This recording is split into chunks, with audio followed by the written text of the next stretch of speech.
How to be successful in stocks. Top lessons from Peter Lynch. Hello viewers, welcome to my YouTube channel. Today in this video, we will talk about how to be successful in stocks by Peter Lynch. However, before we start our countdown, we would appreciate it if you would subscribe to our YouTube channel and also press the bell icon. So let's get started. If you don't know Peter Lynch, he managed the Magellan Mutual Fund at Fidelity Investment between 1977 and 1990. He had an average annual return of 29.2%, more than double what the S&P 500 made, which made it the best performing fund in the world at that time. To give you a clue of just how much money you can make from that 29.2% annual, if you invested $100,000 to that fund in 1977, you would leave with $2.8 million in 1990. Imagine just certain years and you became a millionaire. So Peter Lynch is one of the best investors out there, like Warren Buffett and Charlie Munger. It's practically wise. Still learn from this guy, which is what I'll be sharing with you guys today. Now, the first lesson is never investing in any idea. You can't illustrate with a crayon. I think you've heard the term. Invest in your circle of competence with this in mind. If you're having a hard time finding where to put your money, then you can already filter it out properly by just investing in the things you know and understand. This not only releases stocks, made the other forms of an investment vehicle such as mutual funds or even venturing into some sort of partnership. You got to know what you own and why you want to own it. If you can't explain it to yourself or illustrate it easily with a crayon where a child would understand you, then by all means, you shouldn't own that. By having a clear understanding of what you will invest in, you can avoid taking any impulsive decisions. If you see that company's great, then go invest in it.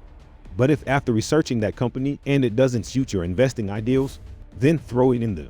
This is by far the easiest way to filter out stocks and avoiding big mistakes, which can cost you a lot of money. And by doing this, if the stock you own suddenly falls in price, you wouldn't panic. And sometimes you would even be happy that you can buy more shares. Now, this actually brings us to our next lesson. The most important organ in the body as far as the stock market is concerned. It's the guts, not the.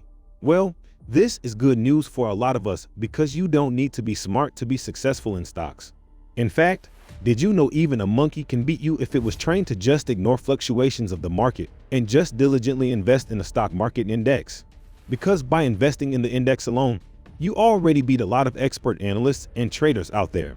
But what if he invested in the index, which is proven to have a good long-term track record? But every time the stock market takes a downturn, you panic sell your shares? Then it's useless. Even if Peter Lynch or Warren Buffett gives you the exact formula or even stock picks, you would fail if you don't have the stomach to ignore the big drop during a market crash. This is what separates a lot of investors from successful ones.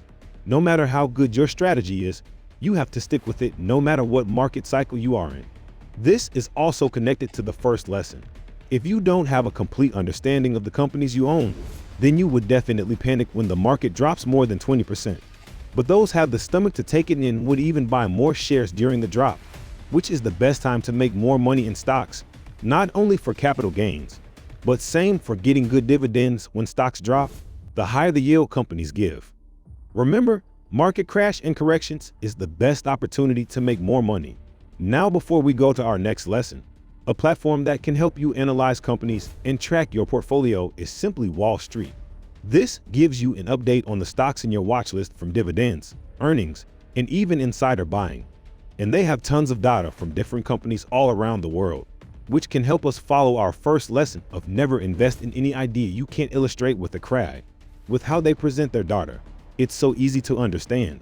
So if you want to level up your investing journey, then try this platform. Now they have a forever free basic plan. And if you sign up using my link, you get a 14-day free trial of all their platform's features. And not only that, if you decide to avail their plan, you also get a 30% discount by using my link. So what are you waiting for? Try simply Wall Street. Anyway, the third lesson is so simple. The best stock to buy is the one you already. Well, as mentioned earlier, you got to know the stocks you own. So with you already owning the stock, I think you've already done your homework with it. Warren Buffett also has a similar thought about this. Well, he did his research on all those companies he holds, which I think most of us can too. So have a portfolio of companies you know well and should be able to keep track of all of it. There's no definitive rule as to how many stocks you will own. If you think you're Peter Lynch caliber, then go. Or if you're a Warren Buffett like that, can concentrate a portfolio on a few stocks. It's all up to you, but always remember your limitations. 4. Nobody can predict interest rates, the future direction of the economy, or the stock market. Dismiss all such forecasts and concentrate on what's actually happening to the companies in which you've invested. If you're new to investing and are always listening to what analysts, some news channel or page out there are saying about what the market or the economy will do in the coming days, months, or even years, then you're wasting your precious time. These are all noise. Peter Lynch exaggerates this, that investors shouldn't worry about the stuff that you cannot control and focus on the fundamentals of the companies you. If the company owned has a good foundation, then it has a big chance to weather any storm. So think about it. You can waste a lot of time trying to find out where the stock market is headed, or you can spend that time finding out what's happening to the companies you own or the companies you may want to buy. Do not try to control what you cannot control. This will just lead you to overthink. It may even lead you to make rational decisions, such as panic buying or selling. If you invest $1,000 in a stock, all you can lose is $1,000, but you stand to gain $10,000 or even $50,000 over time. If you're a patient, what a lovely code. A lot of investors lose their focus when the stocks they own don't move for quite some time and end up selling them too early. But making money in investing isn't a one-day millionaire scheme.